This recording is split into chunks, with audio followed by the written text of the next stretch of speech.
just dropped my pick.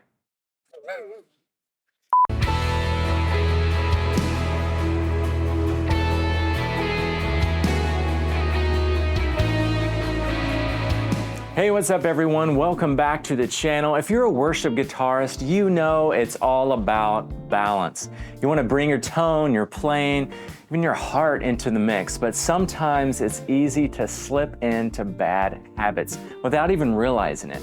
So today's video, I'm going to talk about the 5 worst mistakes we worship guitarists can make, and more importantly, how we can avoid them. So whether you're playing in church or a small group or just jamming with friends, these mistakes can seriously affect your guitar playing and your band dynamic. So let's dive in. First up, overplaying. Now, we've all been guilty of this one. You know, you're playing in a set and you just start filling every moment with a run, some kind of lick, hook, solo, whatever, hoping to add some extra flair. Or maybe you're just, playing too large of chords. But the problem is overplaying can distract from the overall arrangement. So here's how to fix it. Focus on the space. Be intentional with your parts and where you play them. Being a musician is all about supporting the song and the message, not taking over. So when in doubt, leave room for others to fill. Focus on playing what supports the song rather than what just sounds cool. So taking it even a step further, it's not just about how much you play, but it's how you play. So try making your chord voicing smaller or more intentional, which actually translates better and helps you cut through the mix rather than just muddying it up. So I'm gonna play an example to demonstrate overplaying, and then I'm gonna switch to something a little more tasteful. So you'll notice that the second example not only supports the mix better, but it'll better emphasize your part. So when you do play something cool, it stands out more. Let's check it out.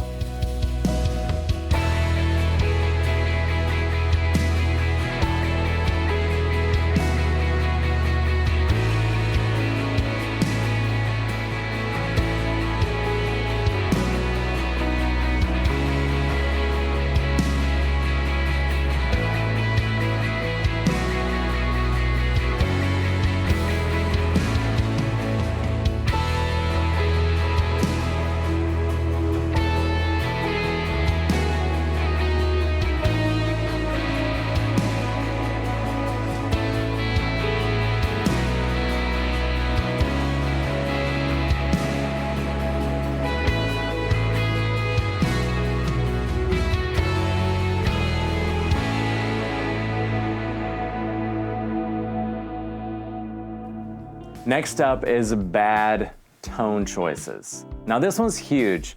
Maybe you're utilizing the wrong amount of gain or your EQ is off, whatever the issue, if your tone is fighting with the mix, it's not helping anyone. So how do we fix it?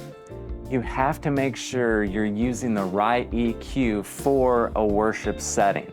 So if your tone's too muddy, you won't cut through the mix with the wall of sound that the genre often requires. Now also, if you're using too much overdrive or distortion, it really starts sounding overly saturated. Now really, we tend to play dirtier than we have to. It's such a delicate balance. You have to find a tone that feels right as the player, but also it has to fit and support the other instruments within the arrangement. Now in this example, I'm gonna play a tone that's really a little too saturated and dark. Now to be honest, this is actually more of my preferred tone when I'm just listening to the guitar by itself. But in the mix, it gets a little lost. And then after that, I'm gonna kind of clean it up a bit and add a little bit more high mids just to help it poke through the mix a little more in a gentle way.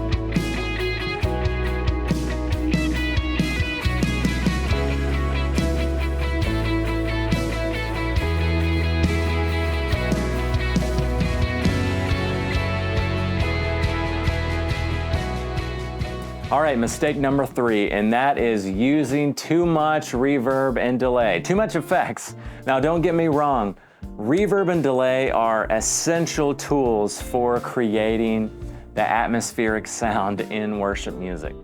But it's easy to get carried away and crank up the wetness of those effects. And suddenly your playing sounds like this, just wet sponge soaked in delay and reverb. And even though that honestly feels great as the player, it's tough for any of your parts to be heard in the mix, especially if you have a lot of key sounds in your band configuration. Now, it's essential that you and the pads or synth parts stay out of the way from each other. And that's harder to do if you're drowning in effects. So I found that it's especially true if you're playing more of a rhythm part.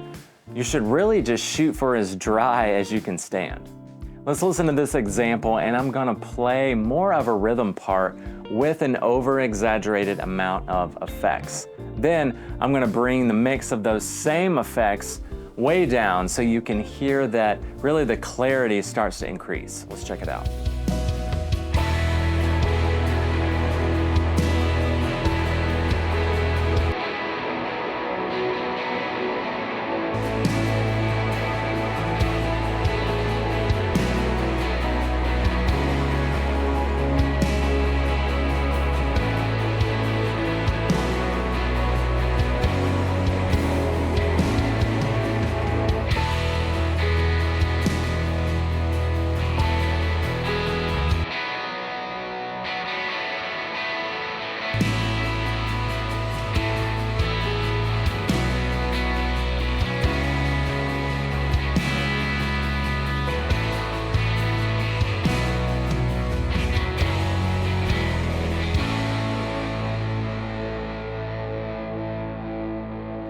Now, mistake number 4, not practicing enough. Now, I understand life gets busy and many of you are just volunteering your time, but if you're fumbling through songs or missing parts, it really takes away from the worship experience and can often be distracting. People notice when you're not prepared. So, practice intentionally. Set aside time each week to run through the songs you're playing in your worship set and practice those parts. Know exactly what you're going to play for each section of song. And know the transitions, know the key changes. Play along with the recordings. Really focus on the timing and the dynamics. Now, once you're prepared, really you'll play with confidence, and that makes a huge difference when you step on stage. And really you'll be able to focus on the moment instead of worrying about, the next part. And ultimately, you will be able to focus on the Lord and have a better worship experience. Finally, mistake number 5, and that's having a bad attitude. Like, this one might surprise you, but I can't stress it enough. If you're frustrated, distracted, not engaged, it will show in your playing. When your attitude is negative or disconnected, it can impact the entire group and hinder an atmosphere of worship. So check your heart and your attitude. Remember, we're there to serve. We're there to serve the congregation. We're there to minister to the Lord. And if you're frustrated with or even jealous of a band member, take a step back, take a deep breath, and get back to what matters. A positive, humble attitude makes all the difference in how you play and how you lead your congregation. And when you bring a good attitude and a servant's heart, your playing will naturally reflect that. And there you have it, folks. That's my 5 worst worship guitar mistakes that we can make and how to avoid them. So to recap, avoid overplaying, choose tone wisely, use reverb and delay in moderation, put the practice in, and check your attitude. If you get those things right, you'll elevate not just your playing, but the entire worship experience.